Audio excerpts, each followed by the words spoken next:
Hi, everyone. Welcome. I am so grateful to be here. I'm sharing today what would pain talk about and say if it could speak.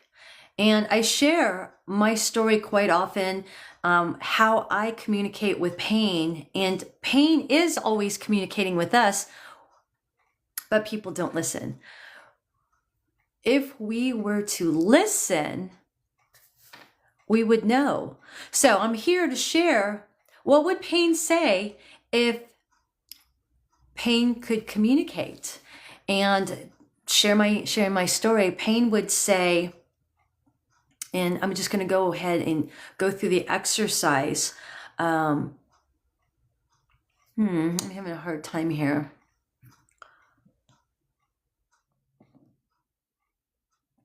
All right. Joined. Hi, Sabrina. So here I'm going to discuss about pain. Pain is always communicating with us every single day. When we're hurting, when we're tired, when we're overthinking, when we have a headache, pain is saying, hey, listen to me. I'm here. I'm trying to get your attention. We pop a pill, we drink, we ignore it, or we think that it's something we ate. A lot of times people will blame their food when they don't feel good and don't even realize when they were eating, the thoughts that they were creating while they were eating is what made them have the stomach aches and the diarrhea, or the what do they call that? Irritable bowel syndrome. So because, if you ever looked at the patterns that are going on, I used to have a pattern: alcohol. I always had irritable bowels when I had drank alcohol, and realized that I was already creating something in the mind saying, I'm going to be hungover, I'm going to be tired, I'm going to be this, I'm going to be that. And my body was confirming, yes, you are. So let's just do it. The mind and the body are very powerful. I'm going to share a story that, so many don't know who I am. I'm Julie with Heal to Change. And for 40 years, my life was perfectly fine. I'm sharing as soon as I wanted to change careers and become like a seen person. So I was a massage therapist. I hid in the dark. When I wanted to be seen, there's a part of me that said, oh no, we're going to protect you and not let anybody see you. So you will not get subscriptions, likes, comments. And it has been a battle for 10 years. Why doesn't anybody love me? It's the first thing that came to my mind. Nobody loves me. Nobody wants me. Nobody thinks I'm important. But it wasn't them. It was me. It was me protecting and shielding that I'm not safe. I'm not safe to be seen. So I'm sharing this with you because if you are looking to have followers, if you are looking to be seen, and all of a sudden you have tons of people, and then all of a sudden it just goes crickets. It could be, hi, Linda. We're talking about pain today and how to communicate with it. So I'm sharing my story that the pain for me was, my body says, no, I don't want people looking at you. I don't want people seeing me. If people see me, that means I'm not safe. So that's how powerful we are. We block everything. We are so powerful. And people would think that we're witches or magicians. Some of us are magicians, but all of us have the power to have everything we desire, everything we want. So if you would like to talk to your pain, share your pain with me, and I'm going to go with the instructions on how to communicate with your pain. If you're interested in listening, hi, Curious Traveler. If you would like to talk to your pain, communicate with it, let me know. I'm here to share how to communicate with pain. So the first thing, it seems like there's something going on with the connection. Can y'all see me? Hi. Communicate by asking pain. Pain. What is going on, pain? And pain can be eating disorders, addictions. It is all pain. Encourage your viewers to share your live. Share my live. Share it. Invite co-host now. Okay, sharing a personal story. I'm a beginner, so still learning, but I'm not a beginner with learning about pain. If you are looking, if you would like to know about pain, stay here and ask questions. I am here to share, why does the body hurt? How to communicate with the pain. Invite. Hi, Barb. Hi, Sophia. June. All right, so how to communicate with the pain. The first thing you want to do is give that name and give that pain a name. So number 1, name your pain. Number 2, if pain could talk, how would pain, hi everybody, hi Karen, hi Betsy. If pain could talk, what would pain tell you? So remember, pain is always communicating, and it can be eating, addiction, physical pain, headaches, irritable bowel, stomach issues, having problems walking.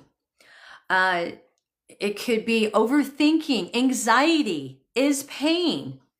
How to communicate with pain is sitting and asking pain by giving it a name. So mine is Brittany, and I'll sit in my heart center and ask Brittany, why are you hurting? Why are you confusing happiness with misery? Misery is when the body keeps you safe, and it's keeping you safe because of fear. And so for me, Brittany says, I don't feel safe. I don't like people looking at me, because if people are looking at me, they make me uncomfortable, because I've been hurt when people were looking at me. And this is what came from Brittany. Brittany says, in order to get through that safety, to feel safe, we have to take baby steps. So many of us are struggling with pain and don't understand it. The truth is, when you tap into your pain, pain tells the story. Pain shares the story. Oh. Hi. Hi, Mahogany. Hello, everybody. When we discuss pain, ask a question, whether it's me or your pain, but remember, give pain a name. Then you want to ask, pain, what does pain look like? Pain may look like something hard, rocky, bumpy, sharp. It might be knuckly. You know, what color is pain? And once you describe pain, write it down. What does it look like? What does pain look like? What does it feel like? What does pain sound like? And when you're talking about pain, and you'll get a more sense of why pain is here. And stay with me, because I'm going to share with you, when you describe everything about pain, you'll hear the story that it's explaining to you by understanding what it looks like, what it sounds like, what it feels like, and then asking pain, what is going on? Why are you making my life miserable? What is standing in the way that makes pain protect us, keeping us from living life? Now, sometimes it's as easy as changing the diet. But if you could communicate, you would know this. Many of us do not communicate. Many of us ignore it. We ignore what pain talks about. Sit patiently, listen to pain, ask pain. Sometimes you can use your affirmation, step into the new you, write your future story. But some of us that aren't feeling safe have to ask pain how to be comfortable. Does that make sense? When I asked Brittany my pain, why you feeling unsafe? She didn't have trust. She didn't feel comfortable. She felt like she was going to die if she went out of her comfort zone. Does that make sense? A meditation on communicating with your inner pain. A meditation, share your experience. Okay, so I'm working on creating an event for a week from today. This event is going to share with everybody how to communicate with pain. So follow me if you would like to learn how to communicate with pain. We'll give it a name, describe it. I'm going to guide you on how to listen, because pain's always talking. Pain is always talking and telling us, hey, listen to me. I'm here. I'm here telling you. I'm telling you that this headache is causing problems and you're not listening to me. The stomach aches, the overthinking, the anxiety, the panic attacks. Sometimes it's a mineral deficiency. Just to share a story, I was having panic attacks in the middle of playing pickleball. Now, how do you have a panic attack? Playing pickleball, that's supposed to be fun. My body, I would have thought my body wasn't feeling safe, but what it was is it was a magnesium deficiency. And it didn't come up in tests. So I am a self-healer, and I share and guide how to become a self-healer by listening to the body. After 7 days of taking magnesium, I stopped having the panic attacks. So now with anxiety, hi Shani. Let's invite. Okay. So I share, there are different reasons why the body doesn't feel good. And when you communicate with it, you might find it's something you're eating. And wouldn't it be nice to hear, hey, instead of listening to a doctor saying you're eating too much, just have willpower, or somebody that you heard saying, just step into who you want to be and do your affirmations, talk positive, tune into the body and listen to it. That's the best way. All of us can communicate with the body. All of us can sit and listen. Taking time is what's important to be in the heart center. So you stop wasting money and you stop.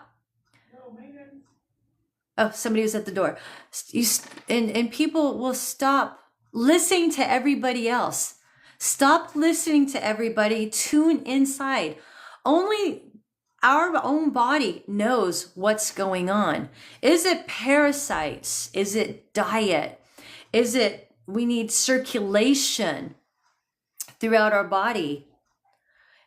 Is it nutritional based or a vitamin missing? I have been poisoned off vitamins. I had a vitamin overdose. You can have you ever gone to a vitamin expo? I was popping pills left and right, milkshakes, protein shakes, greens, and all that poisoned my body. I felt like I was hung over. It was the worst experience. Not as bad as a real hangover from alcohol, because alcohol I was throwing up, but this was headaches, because the body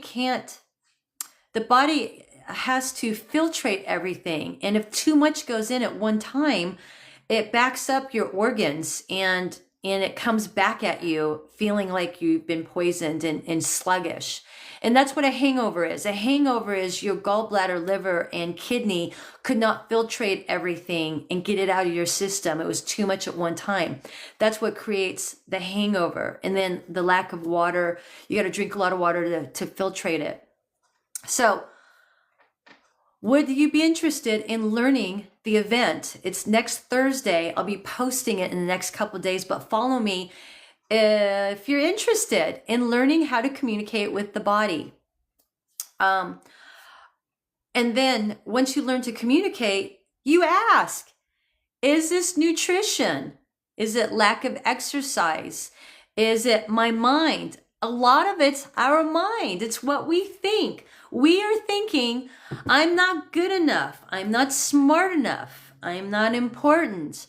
I'm not wanted. I'm afraid of being seen. So people don't know this, but I feared people looking at me. And so I have my first event on Sunday.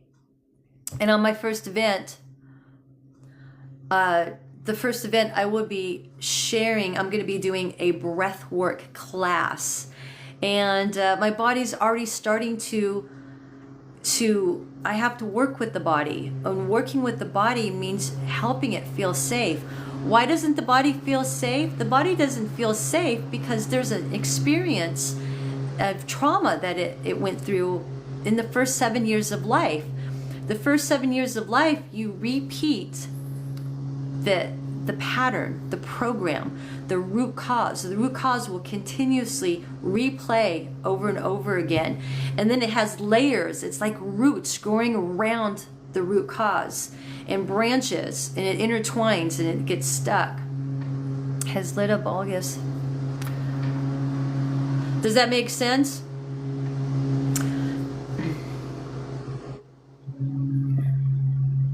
Jelly beans. Jelly beans. Oh, now I want jelly beans.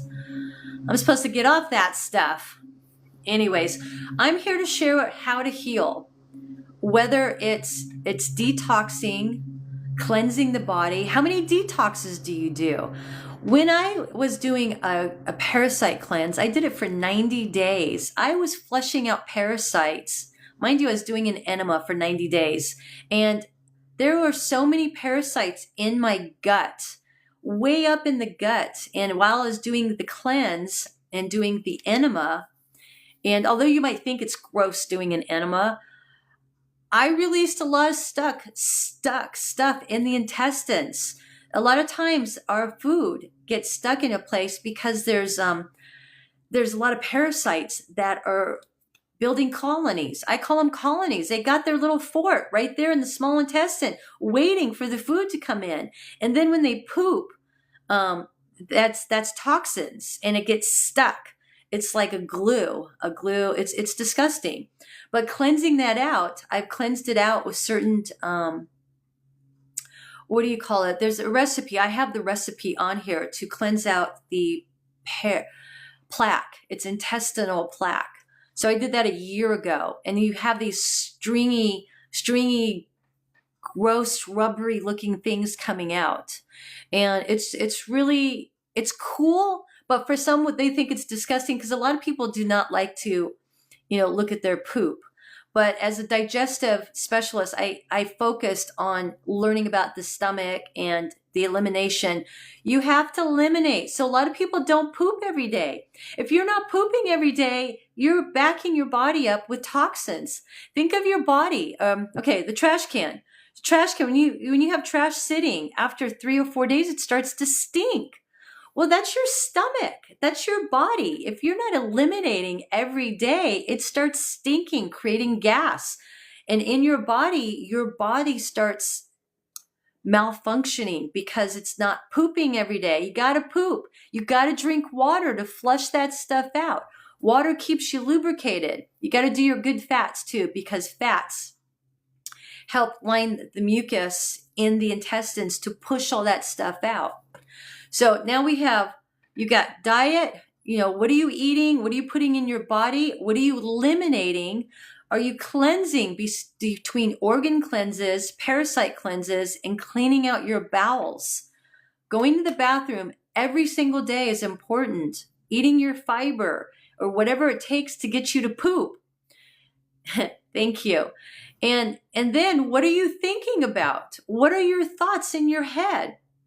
If you're thinking while you're eating, I'm not good enough, I'm not smart enough, and having anxiety, you've got a protection going on thinking these thoughts. Those thoughts are not real.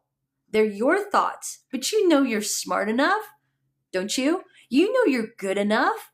You as an adult know this, but it's a childhood trauma that maybe when you were little, somebody said you're not smart enough, you're not good enough. Maybe you thought it on your own because you weren't getting hugs and kisses. But it takes one moment for a child to say, you know what? I'm not good enough because mommy's not giving me hugs. She's not talking to me. She's yelling at me. I'm a bad child. Something's wrong with me. I'm broken. She doesn't love me anymore. That's all it takes. And from that moment on, that trauma. So I'm going to tell you how ADHD is created. And when I removed ADHD, I found out everybody has it. People don't listen. People are not listening. People are in their own world. They're in their head. They're thinking. So when I had ADHD, I realized that when I was screaming and crying and nobody came to my attention, like my mom or dad or whoever was there, I thought I was unlovable because nobody's here to protect me, save me, cuddle with me. So I stopped caring about them because I didn't feel cared about. And this is all at the age of 2. Maybe it was younger. This is what children go through. I'm not going to care about anybody because nobody cares about me. And I ran my life like that until recently, I've started learning to care, because if you don't care about what's going on in the world, then you don't care about yourself and you always mirror everything. So now I don't think anybody cares about me. So I feel unlovable, unwanted, unimportant. I feel unsafe. I feel like, something's wrong with me. I'm broken. Now I don't want people looking at me because then they're judging me that I'm a loser. Nothing was working for me. If nothing's working for you, there's a program. And then I go through this in my life. And in my life, it's like everything that worked was great as long as I was hidden. But being hidden was safe for me. Now that I've come out, there's a part of me that struggles, chronic fatigue, chronic pain, because this is holding me back from living my life. So when I discovered how to communicate with my pain, I call her Brittany. Why? Why do you keep getting tired all the time? And I was getting tired because she did not like being seen and was protecting me. Why are you protecting me? Brittany, stop protecting me. Because I don't feel safe. Well, how do I get you to feel safe? I need hugs. Some people only need affirmations. They need reassurance. Some people, it's going to be different. It depends on your childhood trauma, what was going on, right? So when you step into why don't I feel safe? Why am I not safe? And what happened is, Brittany, hi everybody. Okay. I'm still learning here, trying to get people to join. In order to feel safe, you have to step into your body. Only your body knows how to feel safe. Your body feels the way it does because it's trying to tell you something. If you're struggling with pain, stepping into communicating with your pain is what it's trying to get you to do. Listen, sit in your heart center. I share this every day. I have a live event on Thursday, a week from today. Follow me, join me to learn how to communicate with the body. The body is talking. I call my pain Brittany. Brittany, I ask, what is it going to take to feel safe? So she already told me she doesn't feel safe, and we'll go through this on the event next Thursday. You want to describe your pain. What does it look like?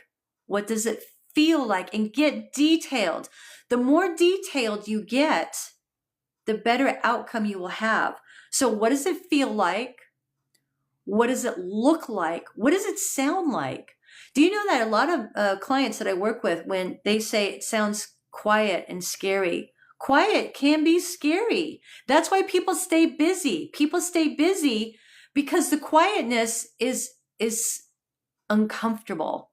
And if something's uncomfortable, this is what I guide people to discover. Why is it uncomfortable, right? You want to learn, why is the body feeling like this? So once you describe your pain, what color is it? What does it sound like? What does it look like? What does it feel like? You want to ask, what would the pain say? Pain, what would you say? What pain? Tell me. What is going on? You've got to be in your heart center.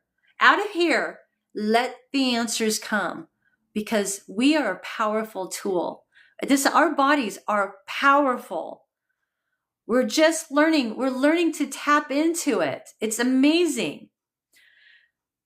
Then ask, when the answer comes, why? Why do you feel this way? Ask, why do you feel this way? Let the answer come.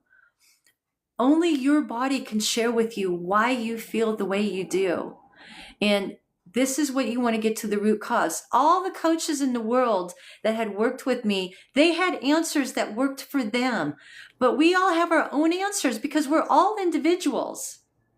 And what it comes down to is, and many of us will feel this way, we don't like people looking at us. I didn't know that until like the last 3 or 4 years. It was when I went to change my career 8 years ago to become this public speaking person that the brakes went on and said, no, I don't like anybody looking at me. And I knew this when I was younger, but I didn't think that, I thought I could change it easily. I had the life that I lived for 40 years for a reason, or 50 years. And it's because that kept me safe. And getting out in the world is giving me every health issue. I had depression, anxiety, fibromyalgia, autoimmune disease. I had ADHD. Everything was protecting me to keep me from living life, because it was all about something that happened when I was 2. I'll share. I didn't even know until I was 50 years old that an uncle did something to me that made me feel shame, made me feel judged, and prevented me from living my life. I could not use my voice. I was not able to speak or connect my mind to my words. And so now I share that a lot of people, 90% of my clients were molested or abused. They were yelled at, they were ignored. And a lot of that will take effect on why we don't have the life we love. And pain, we are so creative and powerful. We create the pain. We are the ones that can take the pain away. But the body has to feel safe. How do we get the body to feel safe? Each one of us has to do something different. But baby steps. I cannot handle if I got a million people liking my information. It has to go slowly. So if anybody is looking for likes, comments, I've had 100 comments before. I went into a panic attack. I'm like, oh my God, it's too much. It's too much. And your body starts freaking out. I was having anxiety. And I never even experienced anxiety until I stopped drinking 4 years ago.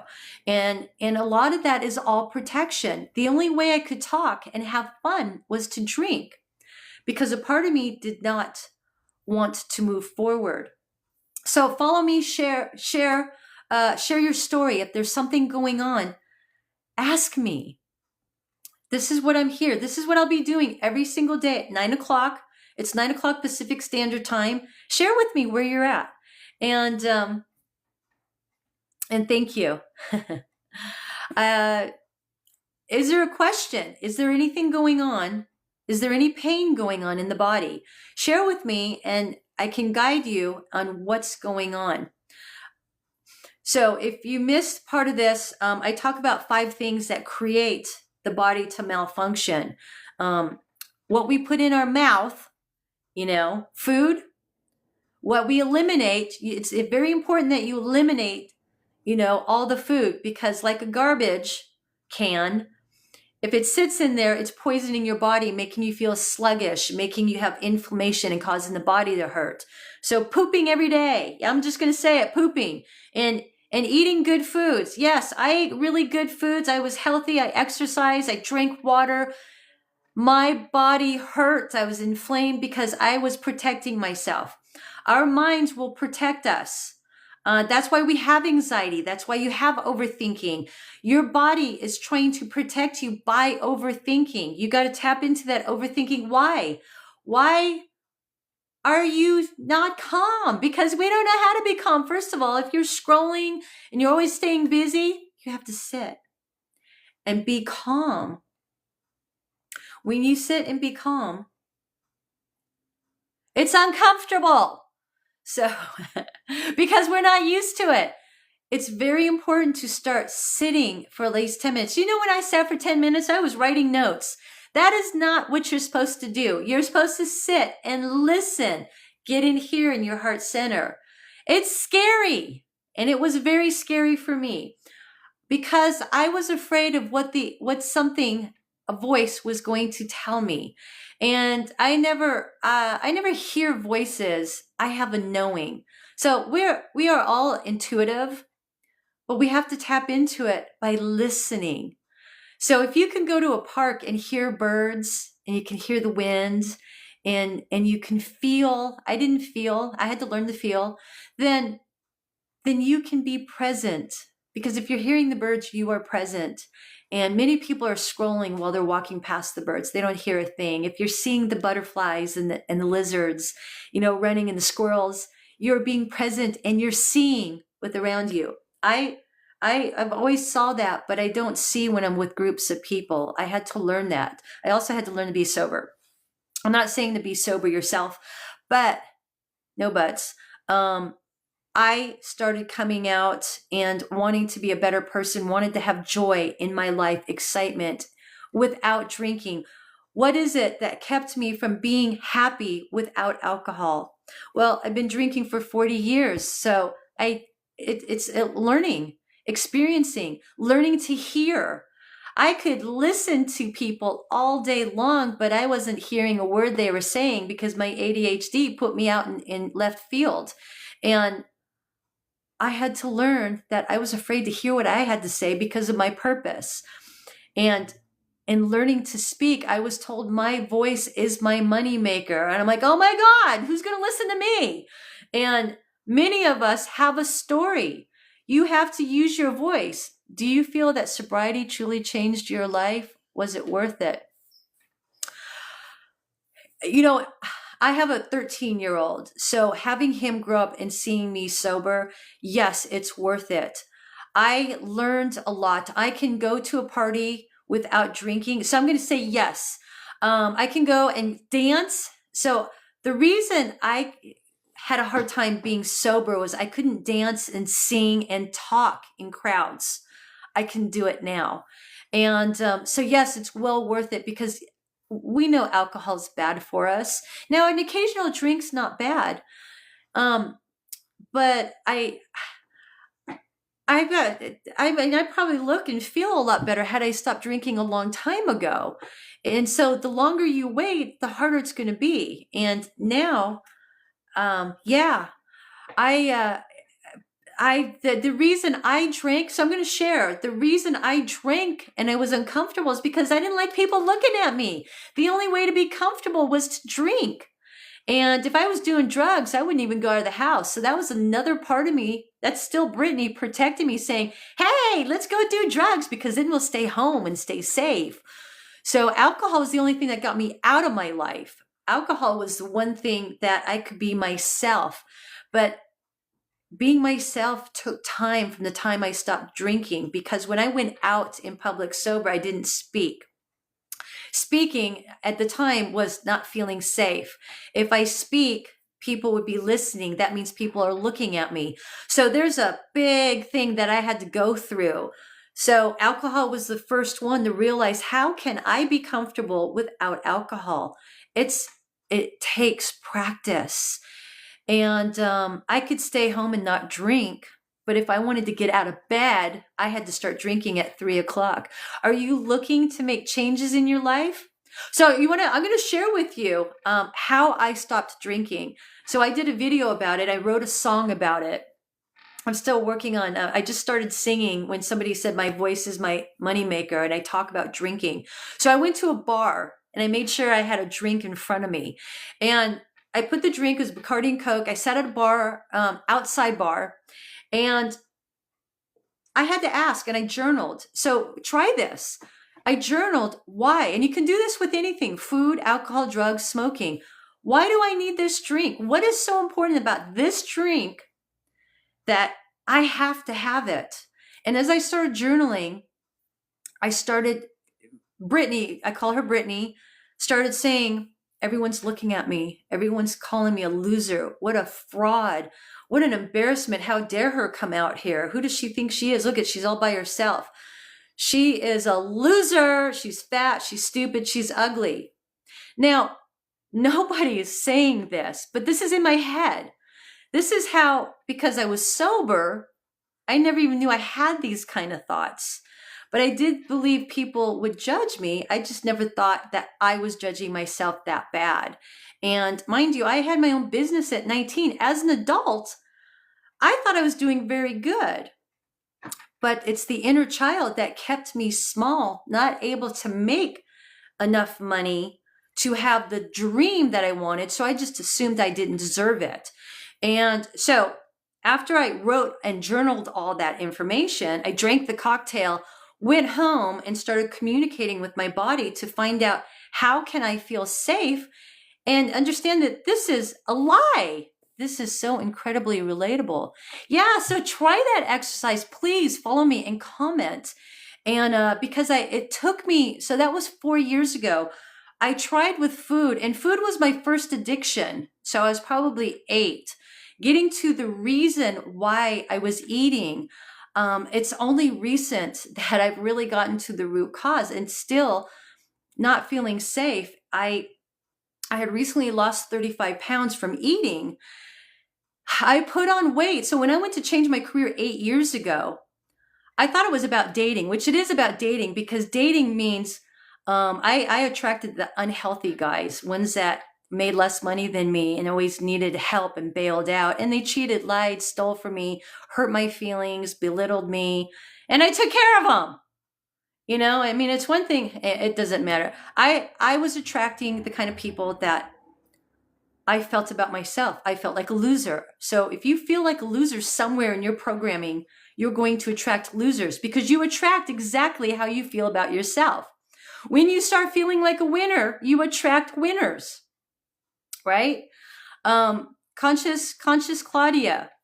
Yeah, so please try that exercise. So when I went to start eating, so 8 years ago, I gained 30 pounds, like 20 pounds in 1 month, and then another 20 pounds. Nobody believes me. They're like, oh, it's hormones. No, it's not hormones. My body was going in protective mode, and it's taken me 8 years to get that weight off. I've tried every diet. Had I been communicating with my own body, it wasn't menopause, it wasn't hormones.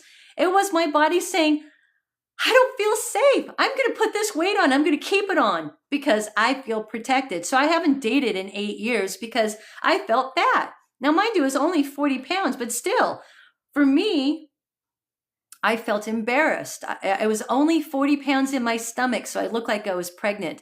And by the end of the day, I looked like I was pregnant with twins. So I'm actually feeling pretty comfortable. Not sure about the dating. I tried the dating thing for 5 days on a dating app. Yeah, I'm not there yet. I'll wait. I'm looking at going to these events. So I have my first event next Thursday that I'm sharing, and to talk just like this and take you through the exercise of how to communicate with your pain, how to ask the body why I need to eat, why I need to drink, why I need to smoke, why I can't get out of my head, why I can't function. And this is what the body will share with you. And I'll guide step by step how to get to that answer. Sometimes it takes time to listen. So I can even share, why can't we listen? What is blocking my listening?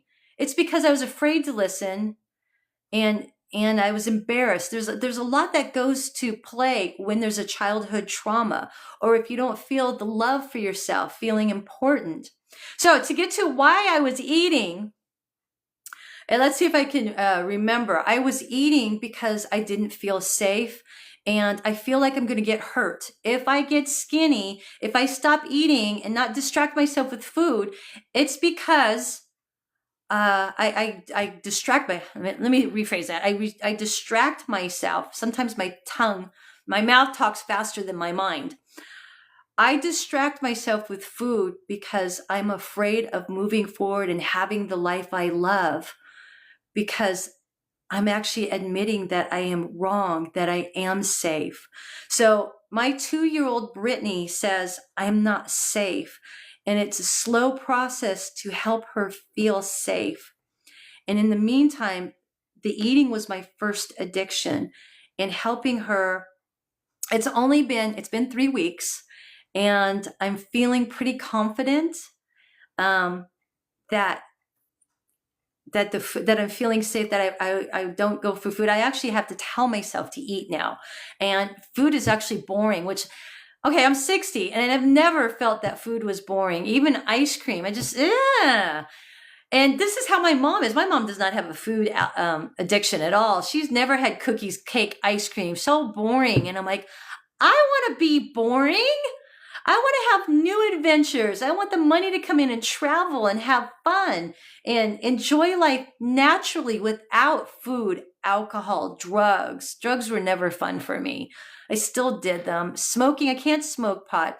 I think I was gifted that drugs did the opposite effect. Like I could do drugs and still, like diet pills, I could still eat on diet pills and cocaine and crystal meth. I could eat on all of them. So that didn't lose any weight with that.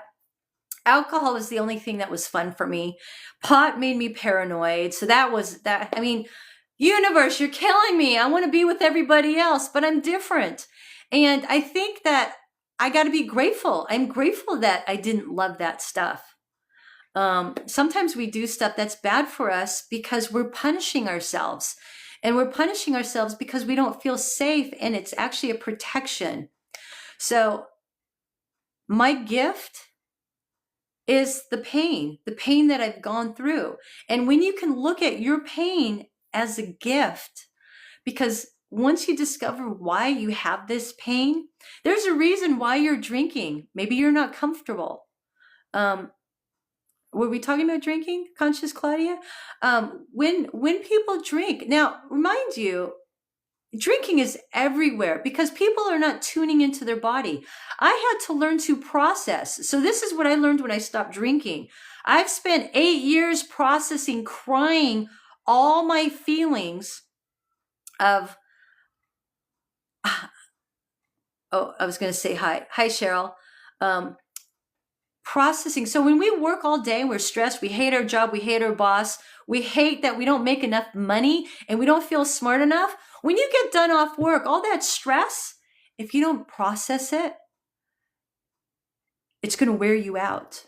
So I just had a discussion with nurses yesterday. Nurses, what do you do after being with sick people all day? Do you process and let go? And one, she was on here yesterday. She was so sweet. She said that she winds down, but she's still exhausted. You're exhausted because you haven't let go of the unprocessed emotions. First of all, you're absorbing other people's energy of them not feeling good enough, them not feeling smart enough. You will absorb their stuff. So let's talk about absorbing other people's energy. When you get done from work, it is mandatory to release all the stuck energy, process all that energy, letting it go by breathing.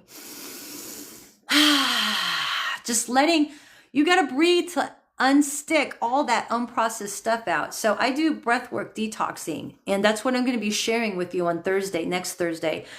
You got to process your emotions. If you've been drinking and doing drugs or spending a lot of time not processing, and you tune out to smoking pot or whatever it is, or just being a workaholic, you're not processing. That means you've absorbed it.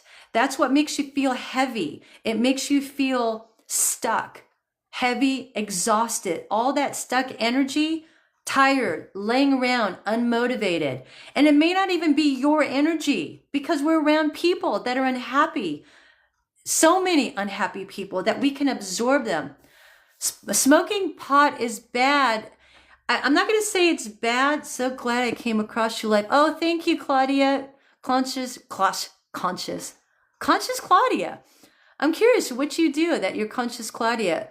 Smoking pot is like drinking. You're not processing your emotions. You're tuning out. So when you have a bad day and you smoke pot, you're not processing. That means you're going to feel heavy when you stop smoking pot. You're going to come to and go, You'll have anxiety or uncomfortable because you don't know how to be comfortable naturally. It's a process. Mind you, so if I quit probably when I was 55 drinking, and I had to learn to process my energy, process all the stuck emotions for 50 years, crying and letting it out. Do you know that some of it may not even be yours? It might be your mom's, your grandmother's, past generational stuff. All my stuff was coming up that was my grandmother's, and she actually shared a story with me that I'm going to go through this, and I'll be the first woman in my generation through my ancestors how to let go. I'm the first one that's been self-employed and doesn't work for anybody. But I hid. So now that I'm coming out, I'm sharing. There's a reason why you are hiding behind pot, alcohol, food, because of something that happened that you're not feeling safe. And in order to feel safe, that's what I guide on Thursday, next Thursday, a week from today. Follow me and I'll be sharing all the information in the next couple of days on the event. You're going to love it. It's going to be amazing. You're going to learn. I'm going to teach how to communicate with the body. This is how I healed all my ailments, my addictions. And some of it you have to unravel. It's like there's layers and layers. It took me 2 years to get to food. And the food was, I don't feel safe. So I keep eating because if I start making money, then I'll start dating. And if I'm dating, I'm going to attract some loser guy that takes advantage of me and hurts and breaks my heart again. Mind you, this is what happened when I was 2 years old, and it's just a program running, and it repeats itself over and over and over again. And I just layered it with food, alcohol, drugs, smoking. And then when I quit all that stuff, not understanding what I was doing, this is why it's so hard to quit drinking or smoking pot, because then you start thinking, and the thinking are your thoughts. It's your thoughts. It's nobody outside of you. That is what you have to stop. You got to stop the thinking. Stop the thinking. You tune into that. You give that thinking a name. It's all Brittany. Drinking, smoking, eating, thinking. She is the one that's stopping me. She's the one that's creating all the pain. There's only one part of you that's doing it all. She's the powerful one. She is the one that when you work together, your life will flow. Now, I'm on my way. It's taken a while to let go of all those addictions. And then get out of my head, because once I stopped drinking, I started learning about anxiety and overthinking and panic attacks. Oh my God. Oh, it was fun. But you know what? That is my gift. Pain is a gift. It teaches you to communicate with the pain. And listening was scary because you think that something bad is going to be said. Nothing bad is going to be said. Now I've got into the spiritual side of it, thinking that my guides are going to be talking to me and telling me, again, I was in my head thinking, you're a bad child. Well, your body doesn't tell you that. It might believe it, but that's in your head. When you're in your heart, the heart knows. The heart knows you are a perfectly good, healthy, beautiful person, handsome person, if there's men on here. And it's our thinking and some trauma that made us believe we're not good enough. We're a bad child. I thought when I was molested by my uncle that I must be stupid, ugly, a loser for someone to come in and hurt me. And this is all my programming of why I had all my addictions, why it was so hard to enjoy life. I didn't feel that I deserved to have a good life. So a lot of the deserving comes in. Why? You ask the pain. When you give it a name, my Brittany, I asked why. Why do you worry so much about these guys? Because the first guy that I trusted hurt me. And it's that person, not the uncle, but who I became, Brittany, is I have to hold her, not give her affirmation and say, let's get over it, let's move forward. But I asked her, what's going to help move forward? Not breathe out the stories, because believe me, I've tried it all. not write my story. Now, there is something I'll be sharing in the healing. I'm going to help guide to tune into the pain, to have you ask how to eliminate, how to come together. And sometimes it's generational pain. Sometimes it's just changing your diet. But if depending on how old you are, there's things going on. There are learned behaviors. There are beliefs. A lot of it's beliefs. So a lot of it, we believe we're a bad child. We believe we're not. We believe we're broken. We believe that nothing works. So when you start trying, I have gone full force, put hundreds and thousands of dollars into a business and hit walls. I've tried 5, 6 different businesses trying to get out of doing massage because it's a service, one-on-one. If I don't work, I don't make money. All the people that are making $50,000 a month, I've tried those businesses. From my body, Brittany, she's saying, I don't want people looking at me. I don't want all that money because that means you'll be going out. You'll be doing stuff, entertaining, dating. Oh my God, she keeps putting a stop on that dating thing. So I'm sharing there, by communicating with your own body, only the body will tell you, how will I feel safe? And so twice a day, I give myself a hug. And I ask, I'm actually going to do a meditation on going back into the past, which is my childhood, and see, she said, some people can go in and change the program. So for example, if you were molested or beaten, you can go in and blow that story up. Some people, we're very powerful. And I've learned it, but I wasn't ready at that time to do that. So I'm going to work on that to see if it works. So I learned this like 5 years ago. You go into your past. It's time traveling. All of us can time travel. It's great. You know, I'll even do a little time traveling with you right now. I'm going to have you think about something that happened a week ago. So just imagine that you're on this line.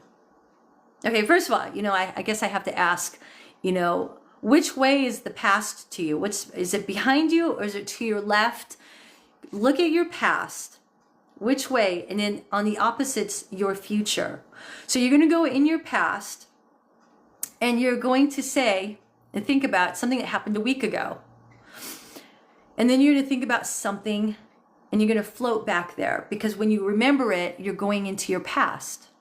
So think about something that happened like a month ago. I'm like, what happened a month ago? It was Valentine's Day. I think my son had a date. He's so cute. He's only 12.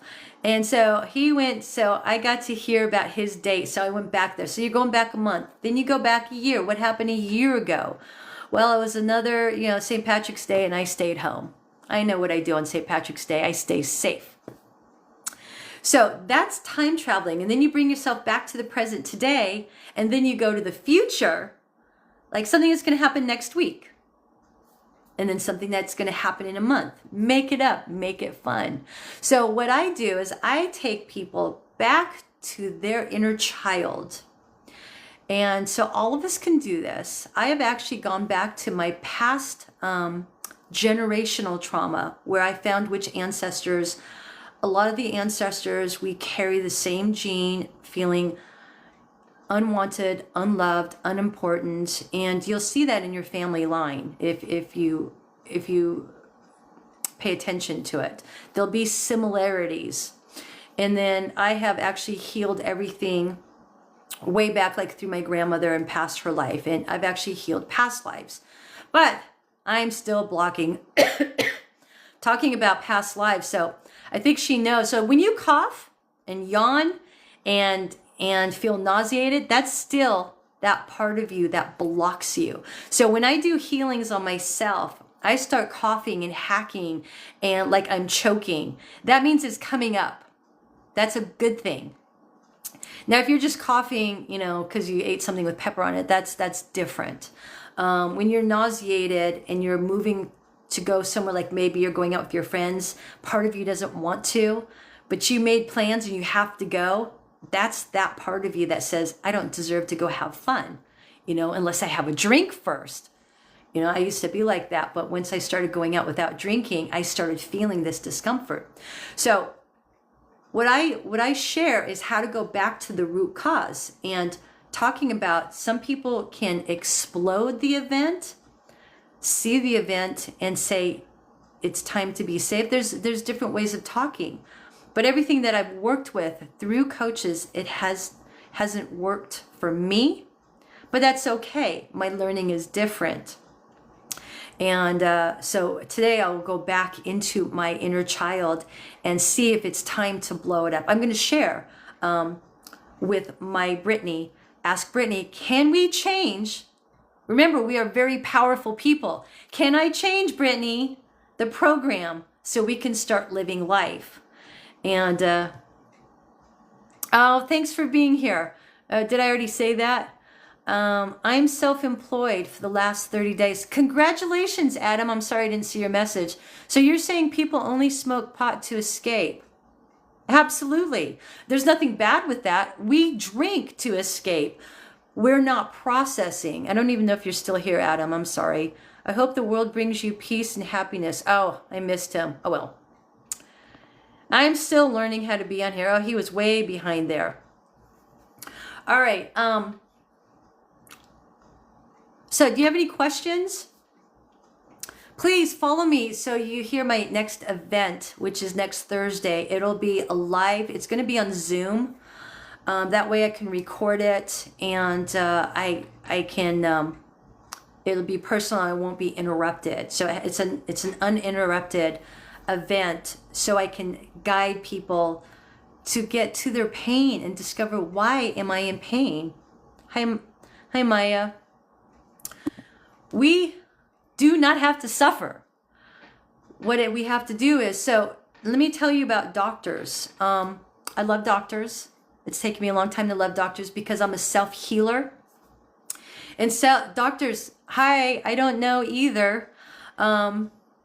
Doctors work with symptoms, and just like addictions, you know, you can take a pill for an addiction, but you still have to work with the mind. So I know everything. I've healed my body for the first 40 years. They told me I'd be borderline diabetic, or they said I'd be diabetic. I was not a diabetic at 30.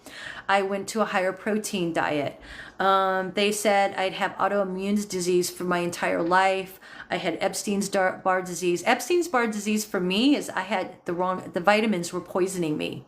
I was exhausted. I've gone through a lot of stuff. Autoimmune disease, I was tired a lot. I took something for my immune system. It was nutrition. It had lots of bees in it. And like I could have 2 drinks and I would be exhausted on 2 drinks. What I didn't know is I was an energy person. So if you're tired and you haven't even been drinking, or you didn't drink that much, I blame the alcohol. I'm like, I thought it was the alcohol. Now it could be your kidneys and liver needs to be detoxed depending on how many drugs and alcohol you've been doing or how much junk food you've been eating. For me, there's 2 things. I had to do an organ cleanse out my organs. It's fun. You have to sit on the toilet for like 12 hours. No, 8 hours. It's doing the olive oil and Epsom salt. I do have it on here. It's in, if somebody's interested in it, it's an amazing, how often do we clean our organs out? It's olive oil and Epsom salt. Epsom salt cleanses and flushes us out. But what the olive oil does is it cleans out all the liver, gallbladder stones, and kidney stones. They get like stuck in there and overpacted because of all the toxins. It's kind of like a filtration. In your filter has to be changed, right? Those organs need to be filtrated and flushed out. So when I did my organ cleanse, I also did it with my parasite cleanse for the first month. I had parasites coming out. It's disgustingly cool. I had 8 different parasites. You think there's nothing living in your body? Let me share with you. We are the parasites on this planet inside of somebody else's stomach. Yeah, I visualize this, that we're in somebody's stomach and we're the parasite. We are the only living, I don't know what you call it, living thing that is poisoning the atmosphere, the planet. None of the animals do that. Only us. None of the species. We're the only species that does that. So what I'm sharing with you is tune into your body and find out what's going on. But with the doctors, they treat symptoms. I guide to discover talking to the body and finding out what is in the way. Do you know that it could be a relationship that traumatized you, or your daddy leaving you, daddy feeling like you're unlovable because daddy went into the war, and never came back, or he came back a year later and you're like, you left me once, I'm never going to get close to you. It only takes one moment to change how you feel about someone and how you feel about yourself. Many of us are messed up because now both parents work. I actually had to clear out that my mom does love me, that she had to work, but at 3 years old, and it's only because my son said, why do you go to work, Mom? He's three years old. What, don't you love me? You keep going to work. Is money more important? It just broke my heart. But I didn't know this as a child, but I could teach my child that, no, honey, so we can have all the beautiful things that we have. Needless to say, I never would let my mom buy me anything. She would ask, what do you want? I didn't want anything because I thought we were poor. And, we weren't that poor, but, we weren't rich. And I didn't have a dad. So I always wanted a daddy. Now I don't care, but a part of me still wants to be healed from the man who hurt me. And then my dad died. So when my dad died, I had 2 men that left me. So mind you, when my uncle was molesting me, a fire was created. Drag this puzzle piece into my place. What is this for? I don't know what that means. Okay. So my uncle, the day that I was molested, I don't know, in my mind, I believe I started the fire. Maybe God started the fire to save me. And then my uncle came in and my mattress had caught on fire and he was never allowed back in my house. So he was young. I think he was 19. He was staying in my room and he was drunk. I remember the smoke. I remember the alcohol and the smell of cigarettes, because the cigarette is what caught the fire on. So I share this story that even though I didn't know this until I was 50 years old, I started learning why I felt unsafe. This is all stuff that I didn't know until I was 50, but because I wanted to be a better coach and get out of my comfort and make $50,000 a month. No, I don't make $50,000 a month because I still have fear of deserving and loving myself, and there's still stuff going on. You will learn about yourself when you start tuning in and asking questions. By talking to your body, how can I feel better? How can I let go of whatever's going on? Does anybody have something that's going on that they'd like to change in their life? Share with me right now. If you have a question, Christ consciousness lives in you us all. Absolutely. But you have to be able to tune in and be guided and listen. Many people do not. Okay, I'm sorry. We listen, we don't hear. And we don't care, because we don't listen we don't listen because we're not conditioned to listen. And I've had to learn how to listen and care. I know people struggle and they're in pain, but listen to me because I know how to get out of it. But sometimes people just like to vent about their pain. But that's when I put a hold on it and say, okay, now I know you're in pain. Let's tune into it and discover why. All of us can do it. Any questions? So please follow me. I'll be sharing and going live every day at 9 o'clock Pacific Standard Time at this time. It's training of using an open mind. So many of us are unable to use an open mind when we're protecting ourselves. And I don't know how old you are, Johnny, but I'm 60 years old and I had everything I wanted for the first 50 years until I wanted to change careers. And as soon as I changed careers, my body went into protective mode. Oh, you're 64? Great. We're about the same age. I just had my 60th birthday. So So it's training of using an open mind. So I have an open mind, but Brittany, who's doing the protecting of me, prevents me from moving forward.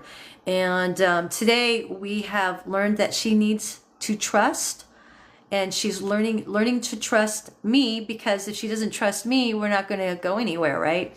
And she's also learning that I'm learning that she needs hugs. So she likes hugs, and I give her hugs for about 5 minutes, and I sit and listen, and we're gonna see how going back into the time and blowing up the story that was created that put her into protective mode. So I'll share with that tomorrow if you're interested. Again, I learned this 5 years ago about blowing up the pain. I'm new to my awakening. Oh, congratulations. Awakening is great. How new are you? Oh, my nose is running. These glasses make my nose run.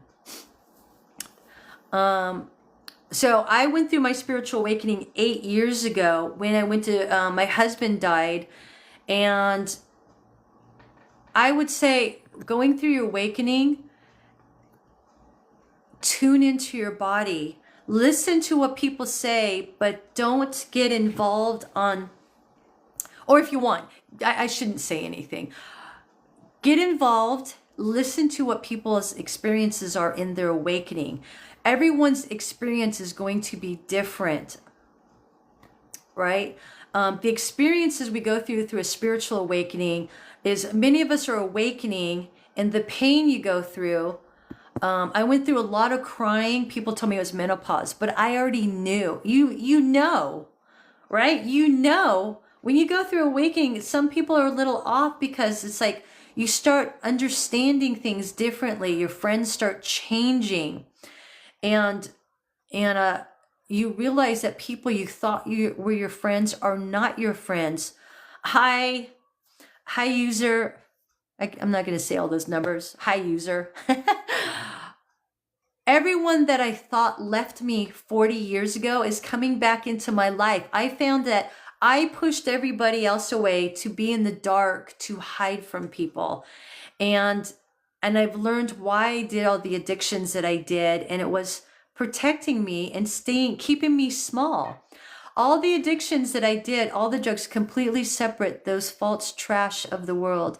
I feel like I'm set apart from friends and family. Yes, you are definitely changing because you're waking up. Do you need guidance, or do you have your group? There's a great spiritual group here that I'm not involved with, but I am involved in one on Facebook, and learned what other people have gone through. And some people are struggling still for 20 years, but some of us, we have a hard time letting go of guilt, blame, judgment. And so there's a lot of a letting go of those thoughts in your head. Does that make sense? Some of us may only have to stop drinking, and they're going full force. I'm so proud of them, but that wasn't me. So anything going on, completely separate those faults. I have no group. It's hard finding those that have the same understanding. You want to go into a spiritual awakening group. I know of all those things, but I'm having a hard time putting everything into motion, if that makes sense. It's a lot to learn. Do you know that when I graduated high school, I said I'm never going to school again? Earth school is hard. There's a lot to learn here. I believe I will be moving on, because I've relived 46 of my past lives. I know most of my past lives, and I believe I've finally learning, and I will be going to the next wherever we go. Not sure where that is yet, but that's okay. I'm sure it will be given to me. So to share about spiritual awakenings, a lot of stuff is going to go on. You're going to want to sit within yourself. I believe and I feel like Amanda Old Soul. Well, there's many souls that you've lived, many lives, and if you ever want to tap into that, I do share how to go into your timeline, the timeline, and to go back into discovering and listening and talking. I had to go back and let my past lives know that it was not their fault. And some of us, there's no need to go back that far. But I wrote a really good book about it. I haven't published it yet. I'm in the middle of writing my book today. It's called My Pain is My Gift. A spiritual coach shares insights on healing trauma and awakening. AI summary. Oh, so that's good. I guess that's my AI talking to me. Oh, that is scary. So yeah, spiritual. So I guess AI is telling me what I should talk about. That's pretty interesting. I like it. But it's kind of scary. So spiritual awakenings, all of us are old souls. I don't come across too many angels that this is their first time here on the planet. It's very rare. Many of us have lived, as far as I know, many times. And it's kind of fun because, you have to have the right crowd to hang out with. Not a whole lot of people can talk about that kind of stuff, like aliens and things that are fun to talk about. I'm tired of talking about, like, what are we going to wear? My makeup. I need new makeup. I need a new handbag. I'm so tired of listening to people talk about that stuff. I like talking about outer space, and I've seen a spaceship. Seriously, I've seen a spaceship, and I wasn't smoking anything. But Johnny, if you're still here, spiritual coach, if you're on Facebook, I know there's a couple on there. Look up spiritual. You could actually send me a message. I can send it to you. I've never these types of feelings, and it's in a good way. That's beautiful. Thank you for sharing so many good feelings. I actually didn't have feelings, and I was such a strong empath. I could feel off of other people. So if you were depressed, sad, I would feel that, and then I'd go home and cry. When people were happy, I would get happy. But because I disconnected myself, there was no feelings. I was numb. And many people that have drug addiction, they are numb and they don't know how to feel. And so learning how to feel comes from sitting and processing, listening, and there's fear because some of us may not remember the pain, but you feel the pain. You want to let the pain out. I had, again, 8 years of crying. I didn't cry for 50 years. So just to let you know, if this resonates with you, I was not allowed to cry. My mom said, "What are you crying about?" I got smacked if I cried. Never cried. So it was really strange when I had boyfriends that would cry. I'd hurt their feelings. I wasn't always a good girlfriend, but I hurt their feelings and they would cry or they'd come home crying about something. I'm like, "What are you crying about?" Because I was programmed. I was taught men don't cry. And I wanted to be like a man, not cry, but it's the opposite. You want to let go of your feelings, let go of the emotions. I notice that when I walk into a room with people, I can pick up their vibration, strange feeling.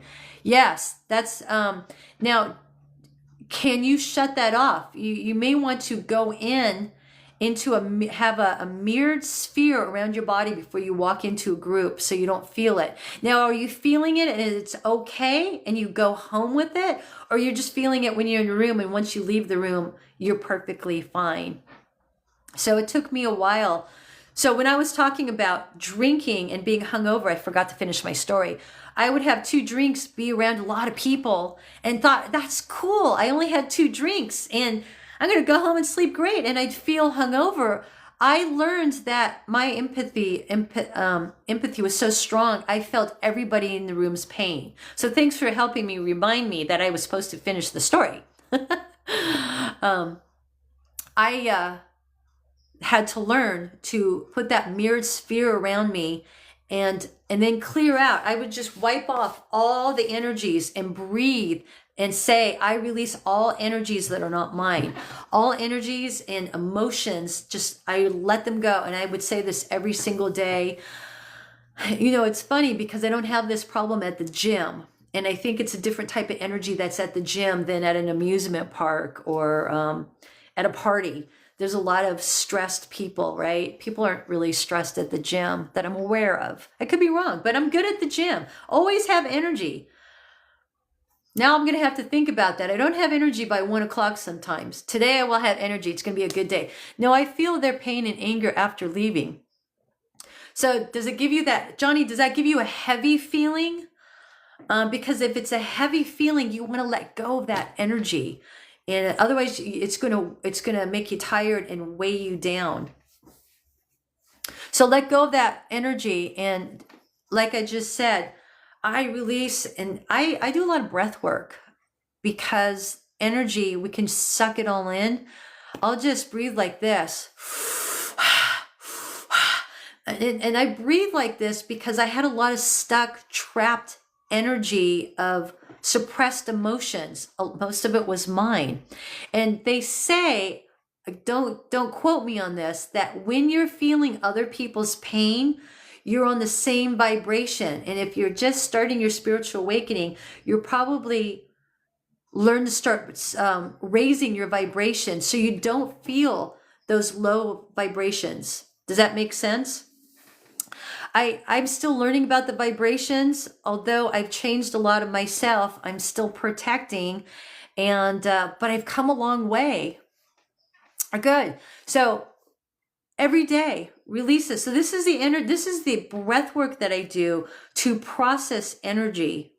And so I just sit and I get in my heart center and I'll breathe like this to release energies of the day. So it's all your thoughts, the stress of, I hate my job, I don't make enough money, I don't like my partner's mean to me, something's wrong with me, I'm broken, nothing works for me, I feel like a failure. Why can't anything work? Why can't I get a better job? Why can't I make more money? So all those thoughts come into play. And what is it, 40,000 to 70,000 thoughts a day? So you want to breathe like this. Okay, let me start. You put your hand in your chest and you want to expand your belly because all the oxygen is going to go to all that stuck energy in your body, to every cell in your body, because every cell has been contaminated with your thoughts. It's going to look like this.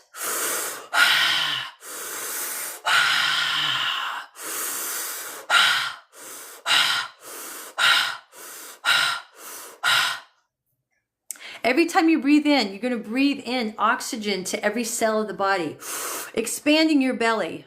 And I do breath work, different techniques. There's no wrong or right. It just is. And the exercise, I do this 30 minutes a day, and it releases emotions that have been in there because I only started doing this 8 years ago, and I'm still processing all the stuck energy in the body, because I didn't start crying until I was 50 years old. So I was crying for all the stuff that I didn't cry about because I was programmed not to. Before leaving home, I'm sure, is that a question that I'm doing the energy work? I do energy work first thing in the morning. So I might do it. I wake up at 5 in the morning. I go to the gym and then I come back and do it. If I get up too early before the gym is open, I will do it in the morning. So I have, I will do some of this on Thursday because part of the exercise and the guidance of it's breath work healing. It's breath work healing that I'm doing on Thursday. It's a live event. And part of it is communicating with your body, giving it a name, how to communicate with the body, and then doing the breath work to release all the stuck energy and asking the body, what can I do to feel better? So we'll go over all this on Thursday. But yeah, I do this for a half hour. I think I have a video on YouTube on it. I don't know if I have one here. Ask me if you're interested in it. And it helps from receiving those negative energies. It helps release the energy, the stuck energies. How can we join your Zoom Thursday? Follow me. It's not a closed event. It's open. I'm still putting the program together and the invite. So that's going to be finished on Saturday, I think. I have somebody working on my back office for it. And so it's going to be amazing. I've been doing this for a couple years. This is what has helped me let go of my addictions and the food. Now I'm at the root cause of where this was created, helping Brittany feel safe, helping Brittany see if she's ready to let go. And I'm going to be on here tomorrow to let you know if there's anything that came up. She has asked for 5-minute hugs a couple times a day, and it's a trust, because if you have things going on in your life that you don't trust the world, that means you don't trust yourself. Now, mind you, there's always bad things and good things going on simultaneously all the time. Don't let that interfere with your life. This is you. I have people that tell me all the time, how do you live in the world? How do you live with yourself when there's people, kids being raped and beaten and taken advantage of, and there's a war going on? And I'm like, that's going to go on anyway. You know, I have to live my life. I still have to pay my bills. I have to, feed the children, and it's just the way of life. And you have to experience and understand.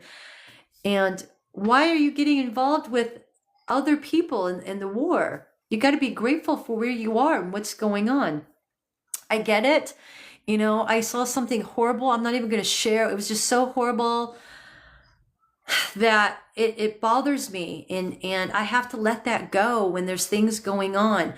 Only because I've healed past lives. I've seen myself as a victim. And I've been a victim where I was hurt. But it's that pain that I've experienced that's going to get me out of it. It happened 58 years ago. Stop living in the past is what they say. But a part of me, the program, is keeping me from living now. And this is what I'm shedding, pulling it apart. It's like going down a stream and there's boulders in the way. You got to blow those things up, push them out of the way. We are strong, powerful people. Get it out of the way, but you have to discover how to get it out of the way. So that's what I share. I'm going to get ready to go. If there's no other questions, I will be back tomorrow morning. Deprogramming is definitely a journey. And you may not even have to deprogram. You might have to understand it. Each one of us is different. I've listened to so many different coaches. I've disconnected from the outside world. I haven't watched TV in 6 months. They're programming. That's great. I did have a TV addiction. I mean, how many Friends can you watch? How many episodes of Friends can you watch, or Moms? And I thought about that yesterday. I thought it was so funny. I'm like, oh my God, I can't believe I wasted my life watching TV. I don't watch the news, but I actually made friends with someone I didn't talk to for 40 years. And he's like, he does know the truth. I know the truth of a lot of things, because when you wake up, you understand the truth and you have a choice. You can continue to live, but my purpose is to help people. Thank you, Conscious Claudia. Have a great day. I'll be here tomorrow. The truth is, the world is not what we think it is. And we know that the government, has a lot of control and they're trying to change us here. The news is nothing more than manipulation. Absolutely. And I feel the same way about churches, because a lot of people talk about God. I believe in God, but I don't believe in the separation of the communities of religion.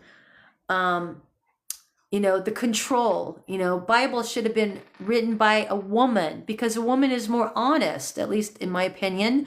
But men are the ones controlling. Remember, men were the ones controlling and women had no say-so. So a lot of things have changed. Women are the power, and we are power. We are all powerful souls. And the news is nothing more than manipulation. Okay. And so I'm going to get going. I have to work on my program for next Thursday. And thank you, everybody, so much for being here. If you'd like, I will be here tomorrow if you have any questions. And I am here to help share, to communicate with the body. There's no reason to suffer. We can heal our bodies. We can heal our mind. And it's our mind that creates the body to do exactly what it's doing. We've controlled it, and we started controlling it when we were like under the age of 7. Thank you, Johnny, for being here. And send me a message if you'd like to know about some of the groups. If you're on Facebook, I know there's a good one where you can get some good insight about spiritual awakenings. Everyone will have a different opinion. It's just like anything else. You ask 100 people the same question, you'll all get a different answer because there's all different experiences. All right. Thank you. I love you all. This has been great. And I'll see you tomorrow. I learned how to turn this off. Bye, Johnny.